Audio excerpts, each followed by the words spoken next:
আপনি কি জানেন যে কামাখ্যা মন্দিরে এমন কিছু নিয়ম আছে যা ভারতের অন্য কোথাও দেখা যায় না? তো চলুন তার আগে কিছু বেসিক তথ্য আপনাদের দিয়ে শুরু করি। আসামের গুয়াহাটিতে নীলাচল পাহাড়ের চূড়ায় অবস্থিত কামাখ্যা মন্দির হিন্দু ধর্ম এবং তন্ত্র সাধনার অন্যতম প্রধান ও প্রাচীন শক্তিপীঠ। ইতিহাস: পুরাণ মতে কামাখ্যা মন্দিরের প্রথম নির্মাতা হল নরকাসুর। পরবর্তীতে কোচ রাজা বিশ্বসিংহ ও নরনারায়ণ এবং অহোম রাজা রাজেশ্বর সিংহ এর পুনর্নির্মাণ ও পৃষ্ঠপোষকতা করেন।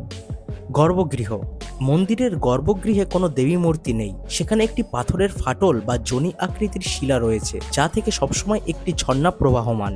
সাধনা ও তান্ত্রিকতা: হিন্দু এবং তান্ত্রিকদের কাছে এই তীর্থক্ষেত্রটি মহাশক্তিধর। প্রচলিত বিশ্বাস অনুযায়ী এখানে পুজো দিলে ভক্তদের সকল মনস্কামনা পূর্ণ হয়। তাহলে ভিডিওর প্রথমে আমি যে 3টি নিয়মের কথা বলেছিলাম সেগুলি হলো: প্রথম, প্রতিদিন সকাল ঠিক 5:30 দেবীর যোনিপীঠে জলে স্নান করানো হয়। এই জল সাধারণ মানুষের চোখে পড়ে না, কারণ এটিকে দেবীর শক্তির উৎস বলে মনে করা হয়। দ্বিতীয় নিয়মটি হলো অম্বুবাচী মেলার সময় মন্দিরটি 3 দিনের জন্য বন্ধ থাকে। বলা হয় যে এই দিনগুলিতে স্বয়ং মা কামাখ্যার ঋতুস্রাব হয়। চতুর্থ দিনে মন্দিরটি পুনরায় খোলা হয় এবং ভক্তদের মধ্যে দেবী কামাখ্যার বিশেষ পবিত্র সিঁদুর বস্ত্র বিতরণ করা হয়। তৃতীয় নিয়মটি হলো শুধুমাত্র কুলাচার তন্ত্রের পথে জ্ঞানে দীক্ষিত পুরোহিতরাই এখানে পুজো করতে পারেন। বলা হয় যে এদের ছাড়া পূজা অসম্পূর্ণ থেকে যায়। এই রহস্যই মা কামাখ্যাকে ভারতের সর্বোচ্চ প্রাণবন্ত শক্তিপীঠ করে তুলেছে। তাহলে কমেন্টে সবাই লিখুন জয় মা কামাখ্যা, এবং আপনি কি কখনো এই মন্দিরে গেছেন সেটাও কমেন্টে জানান। আর এমনই সনাতনী তথ্য ও ভিডিও পেতে পাপাই টক সাবস্ক্রাইব ও ফলো করে রাখুন।